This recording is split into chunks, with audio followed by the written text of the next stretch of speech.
Pastor, o que é ligadura de alma? O que é isso? Isso existe? É, ligadura de alma. O nome bíblico é amarração pro amor. Amarração do amor é o nome místico, perdão. Aliança de almas, está aqui, ó.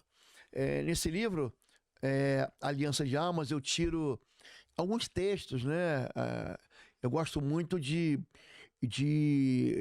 assim, de fundamentar, né, a nossa, o nosso ministério, né, na Bíblia. Então, a primeira vez que aparece a palavra aliança de almas, né, tá lá em primeiro livro do profeta Samuel. A gente fala sobre isso. Mas 1 Coríntios também fala, aquele que se deita, por exemplo, com a prostituta, se faz uma só carne, uma só alma em algumas versões. A aliança de almas é o quê? É um pacto constituído dentro da sexualidade. É isso que é a aliança de almas. E é por isso que tem tanta gente com a vida emaranhada, né? A vida espiritual aprisionada. Uhum. A vida espiritual embolada. Tá cheio de aliança de almas. E tem que quebrar isso que é um... Mas a Bíblia não chama de ligadura de alma. Tem alguns lugares que você vai, muitos lugares, você vai na cidade assim, aí tem um poste assim, faço amarração pro amor.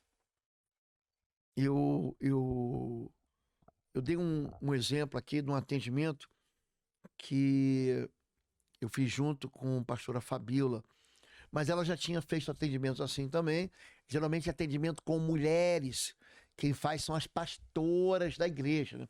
As mulheres do aconselhamento. Tem uma moça na igreja que ela é fantástica na libertação, é uma missionária, chama Dulce.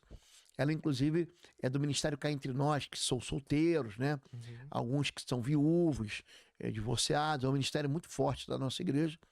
Ela também faz libertação. A Cleni, pastora Cleni, esposa do pastor Davi, pastora da Simone. Então, a gente deixa as mulheres sendo tratadas com ela e a gente normalmente trata os homens, os pastores da igreja. Pastores da igreja. Uhum. E aí a pessoa vem e faz pacto, pega calcinha com sêmen, calcinha com sangue, cueca com sangue. Uhum. A pessoa faz trabalhos. Então, faça a amarração. O pessoal pensa que isso é brincadeira. Traga o seu amor de volta em 3 dias. O espírito imundo, ele convence, ele seduz. Só que ele traz junto o inferno. Pode ver esse pessoal que trabalha, ai pastor, eu conheci, fiz um trabalho para conquistar o coração, ele era casado com uma mulher, mas né, aquela mulher não merecia ele. A pessoa tem uma lógica na cabeça de pecado que ela acha que não é pecado. Só que quando aquele casamento, aquela aliança é feita, é uma aliança desgraçada, aí tem briga, tem violência, tem estupidez, tem adultério. A pessoa fala assim, pastor, eu não consigo me libertar dela, não consigo me soltar. Eu odeio essa pessoa, mas não consigo. E tem os casos em que a pessoa não consegue mais, espiritualmente falando, viu? Romper, ela não consegue mais romper com a tristeza, com o ódio, com o amor do passado. Ela não consegue uma vida nova. É verdade. E também é o seguinte, né? Tudo isso que a gente faz, a forma como a gente trabalha na igreja, né? Homem que cuida de homem, mulher que cuida de mulher, tem todo um contexto por trás, porque existe todo um envolvimento com a pessoa. A pessoa às vezes tem que falar algo muito particular, muito privado. Às vezes a forma como pode ser que o espírito se manifeste também. Então, por isso que a gente trata sempre homem com homem, mulher com mulher. Pastor, estou com casamento à beira do divórcio, não aceito mais. O vício dele em 3 pontinhos, não se pode falar isso aqui na plataforma, né? Mas é o conteúdo adulto. Já repreendi, já fiz de tudo e até agora nada.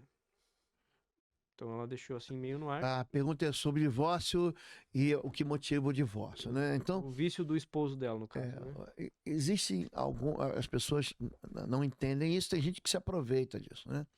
A Bíblia fala sobre divórcio. Deixa claro isso, né? As pessoas pegam ali Malaquias capítulo 2, Deus odeia o divórcio. Então eu sou um pastor muito sério aqui.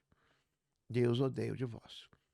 Aonde a Bíblia mais fala sobre divórcio? Deuteronômio 22 fala sobre primeiro casamento e sobre carta de divórcio. Ou seja, uma autorização para um segundo casamento. Quando a Bíblia deixa claro que pode casar de novo, quando há viuvez. Uhum. A mulher perde o marido perde a mulher. Então pode se casar de novo. O viúvo, lá, o que morreu, não vai casar, mas Não o vai casar mais, já era. defunto não casa. Foi pro Né? beleléu. É. Agora, os fariseus perguntam para Jesus, é lícito da casa? Havia um problema lá naquela época, é o mesmo problema de hoje, a mesma pergunta que tem ontem, tem hoje, a mesma pergunta que tinha lá no século I, tem hoje. É lícito, eu posso fazer? Aí Jesus fala assim, ó, Deus disse desde o princípio, ele traz o princípio, que o homem deixa pai e mãe, se une à mulher, e os dois serão uma só carne. O que Deus uniu não separa o homem. Aí eles insistem, né? Por que Moisés mandou dar carta de divórcio? Por causa da dureza do coração. Todo casamento pode ser restaurado. Agora, quando tem um problema de porneia, é o pecado da imoralidade sexual, aí Jesus abre uma porta aqui. Quando há uma imoralidade sexual, aí tem adultério, prostituição, violência doméstica. Eu tratei esses dias numa irmã, que a igreja falava assim, não, você tem que brigar pelo teu casamento, tem que lutar, não sei o quê. Ela tinha casado com um marginal. Isso que ela tinha casado. O cara quase matou ela a facada. Meu Deus. E as irmãs da igreja, não, você tem que lutar. E o homem violento já tinha sido preso, já tinha batido nela, já tinha espancado ela. O que aconteceu? Depois, para ela romper com isso, foi uma luta. Então, gente, vamos lá. Existem extremistas de todo tipo e de todo lado. Cada caso é um caso. A pessoa, ela quer o quê? Uma autorização, às vezes, para pecar.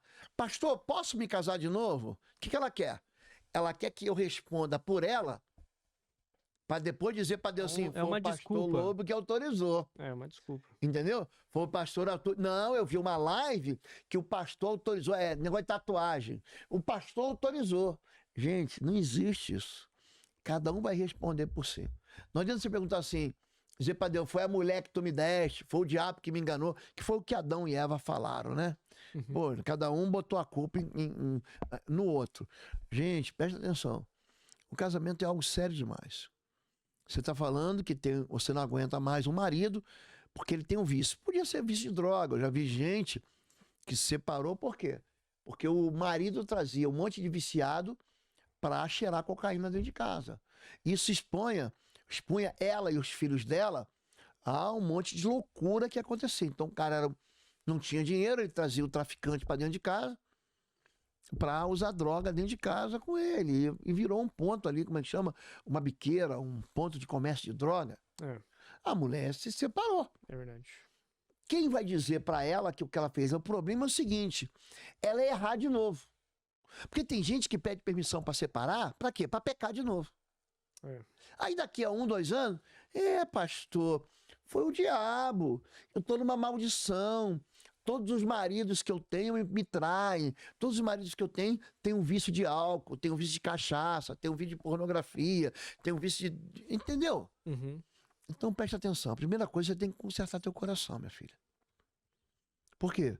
Porque do mesmo jeito que você experimentou aí caiu numa armadilha, se você não conserta teu coração, você vai cair em outra. É. Então tem muita gente Um problema não soluciona o outro. É. Ah, pastor, meu casamento está por um fio, eu vou me separar. Ficar casado é ruim, vou falar para você.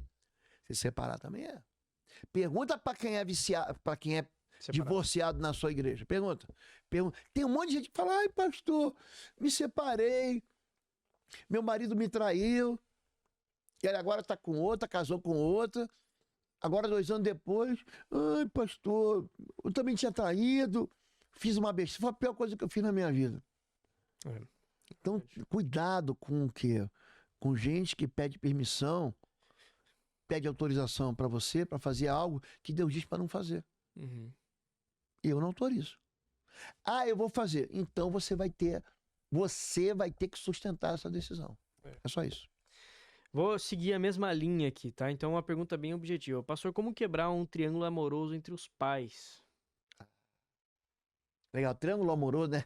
É uma Eu acho pergunta que a boa. resposta está associada ao casamento, né? É quando É o rompimento, É né? quando o pai não, quando o filho não deixa pai e mãe, ou quando a mãe não deixa É, pai e mãe. Então tem casamentos que a sogra se intromete, o sogro se isso, intromete, exatamente. ou o filho não larga o rabo de saia da mãe, do pai, ou a esposa não larga a mãe. Isso é horrível, tá, gente? Ou a mãe não deixa o filhinho crescer também. Isso é o triângulo amoroso, né? A mãe se mete em tudo, o pai se mete em tudo.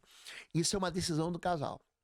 Então é o seguinte, vocês têm que sentar e falar assim, é o seguinte, teu pai e tua mãe são bem-vindos aqui, mas quando a gente convidar. Teu pai e tua mãe podem ajudar quando a gente pedir ajuda. O teu pai e tua mãe podem interferir quando a gente pede interferência. É, tem muito da postura de possessividade da mãe e do pai também. Tem mãe e pai que não deixa o filho crescer. Nós falamos aqui sobre o filho pudim, né? Que qualquer coisa ele desmancha. Você repara quando o filho é pudim? Quando tudo que acontece, vou para casa da minha mãe, vou para casa do meu pai. É lógico. Por exemplo, eu gosto de fazer churrasco lá em casa. Aí eu chamo meus filhos. Ó, pessoal, tô fazendo churrasco. Agora vem quem quer. Eu, quando faço churrasco, qualquer coisa que eu faço na minha casa é para quê? Para criar um ambiente na minha casa que meus filhos queiram ficar lá. Eu não fico criando um ambiente de confusão, de guerra. Eu boto o melhor na mesa lá para eles. Agora, eles já estão casados. Tem decisão que você vai tomar com a Francisca, que minha filha vai tomar com o meu genro, e é problema deles. Uhum. O problema desse negócio de... Ela usa de triângulo amoroso quando pai e mãe começam a interferir na vida do casal. Gente, eles que se virem. Né? Eles estão criando uma aliança nova, debaixo de um poder de Deus, para ser uma família nova, para romper em novidade de vida.